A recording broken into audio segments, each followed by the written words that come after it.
चोरी करने वाला मर्द और चोरी करने वाली औरत, उनका एक एक हाथ काट दो।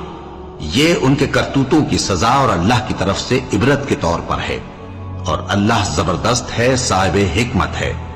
फिर जो शख्स गुनाह के बाद तौबा कर ले और नेकूकार हो जाए तो अल्लाह उसको मुआफ कर देगा। कुछ शक नहीं कि अल्लाह बड़ा बख्शने वाला है, बड़ा मेहरबान है। क्या तुमको मालूम नहीं कि आसमानों और जमीन में अल्लाह ही की सल्तनत है, जिसको चाहे अजाब करे और जिसे चाहे बख्श दे, और अल्लाह हर चीज पर पूरी तरह कादिर है। ऐ पैगंबर, जो लोग कुफ्र में जल्दी करते हैं, कुछ तो उन लोगों में से वो हैं जो मुंह से कहते हैं कि हम मोमिन हैं, लेकिन उनके दिल मोमिन नहीं हैं, और कुछ उनमें से जो यहूदी हैं, उनकी वजह से गमनाक न होना। ये लोग झूठी बातें बनाने के लिए जासूसी करते फिरते हैं, और उन दूसरे लोगों के लिए जासूस बने हैं जो अभी तुम्हारे पास नहीं आए। बातों को उनके मकामात